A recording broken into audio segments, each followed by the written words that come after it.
పిఠాపురం చారిత్రకంగా రాజకీయంగా చాలా కీలకమైనటువంటి నియోజకవర్గం. అత్యంత ప్రాముఖ్యత కలిగిన అతి ప్రాచీన దివ్య దత్తాత్రేయ ఆలయం ఇక్కడే ఉంది. ఆంధ్రప్రదేశ్లోని ప్రాచీనమైన మహిమాన్వితంగా ఉన్న క్షేత్రాలలో పిఠాపురం అమ్మవారి శక్తిపీఠం ఒకటి. ఇక్కడి రాజకీయాలు కూడా ఇప్పుడు అత్యంత ఆసక్తికరంగా మారిపోయాయి. కాపు సామాజిక వర్గ జనాభా ఎక్కువగా ఉన్న ఈ పిఠాపురంలో వైసీపీ నుంచి గత ఎన్నికల్లో గెలిచిన పెండెం దొరబాబును పక్కన పెట్టి వంగా గీతను వ్యూహాత్మకంగా తెరపైకి తీసుకొచ్చారు. మరోవైపు జనసేన నుంచి పవన్ కళ్యాణ్ ఇక్కడి నుంచి పోటీ చేస్తారు అనే ప్రచారం జరుగుతోంది. ఎందుకంటే కాపు కమ్యూనిటీ జనాభా 39% ఉన్నారు. ఇక్కడ పోటీ చేస్తే గెలుపు ఈజీ అన్న చర్చ జనసేనలో జరుగుతుంది. మరి కుల వర్గ సమీకరణాలకు పేరున్న పిఠాపురం నియోజకవర్గం ఓటర్ నాడి ఎలా ఉందో తెలుసుకునే ముందు 2019 అసెంబ్లీ ఫలితాలను ఒకసారి చూద్దాం.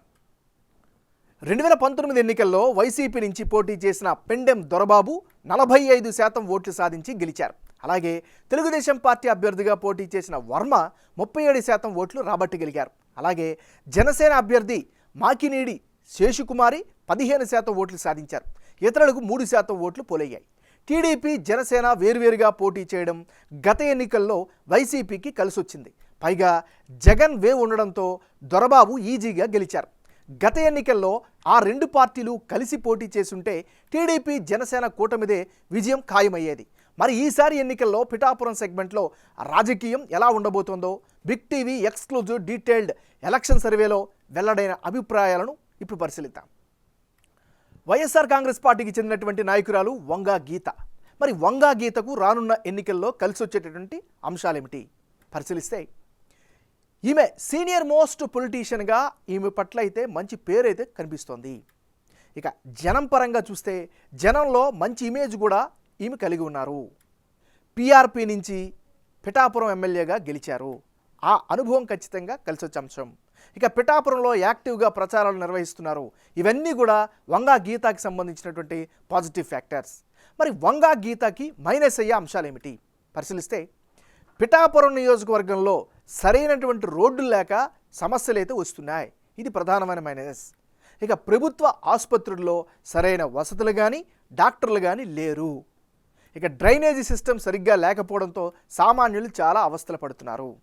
మరీ ప్రధానంగా ఆలారు కెనాల్ను సరిగా మెయింటైన్ చేయక రైతులు అయితే మాత్రం ఇబ్బందులు పడుతున్నారు.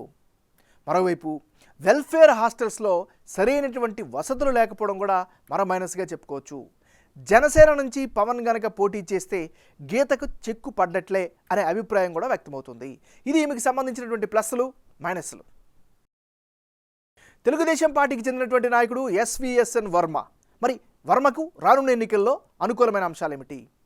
సీనియర్ లీడర్గా స్థానికంగా మంచి గుర్తింపు అయితే సంపాదించుకున్నారు. 2014లో భారీ మెజారిటీతో ఇండిపెండెంట్గా గెలిచారు. ఆ అనుభవం ఖచ్చితంగా ఉపయోగపడే ఫ్యాక్టర్. ఇక పిఠాపురం నియోజకవర్గంలో సొంత ఇమేజ్ని కలిగి ఉండడం మరొక అదనపు బలంగా చెప్పుకోవచ్చు.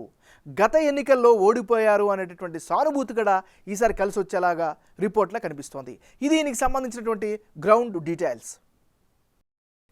రానున్న ఎన్నికల్లో పిఠాపురం నియోజకవర్గంలో ఎవరెవరు బరిలో ఉంటే ఫలితాలు ఏ విధంగా వచ్చే అవకాశం ఉందో పరిశీలిద్దాం. ముందుగా వంగా గీత వర్సెస్ వర్మ. అంటే ఇప్పటికిప్పుడు ఎన్నికలు జరిగితే పిఠాపురం నియోజకవర్గంలో వైసీపీకే ఎడ్జ్ కనిపిస్తున్నట్లు బిగ్ టీవీ సర్వేలో తేలింది. వైసీపీ అభ్యర్థి వంగా గీతకు 49% ఓట్లు, తెలుగుదేశం పార్టీ అభ్యర్థి వర్మకు 45% ఓట్లు, ఇతరులకు 6% ఓట్లు దక్కే ఛాన్సెస్ ఉన్నాయని సర్వేలో తెలుస్తోంది. అయితే పిఠాపురంలో కుల వర్గ సమీకరణాలు గెలుపు ఓటముల్లో కీ రోల్ పోషించబోతున్నాయి. ఒకవేళ టీడీపీ జనసేన పూర్తిస్థాయి మద్దతు ప్రకటిస్తే ఓటర్లు వైసీపీ అభ్యర్థి కాపు సామాజిక వర్గానికి చెందిన వంగా గీతకు సపోర్ట్ ఇచ్చే అవకాశాలు సెగ్మెంట్లో కనిపిస్తున్నాయి. టీడీపీ నుంచి యాదవ కమ్యూనిటీకి చెందిన వర్మ పోటీ చేస్తే కాపు కమ్యూనిటీ వైసీపీ అభ్యర్థి గీతకే సపోర్ట్ ఇచ్చేలా గ్రౌండ్లో పరిస్థితులు కనిపిస్తున్నాయి. మరోవైపు పొత్తుల్లో భాగంగా టీడీపీ అభ్యర్థి కూడా జనసేనకు టిక్కెట్ దక్కితే అందులోనూ పవన్ కళ్యాణ్ కనుక పోటీ చేస్తే సపోర్ట్ ఇస్తామంటున్నారు వర్మ.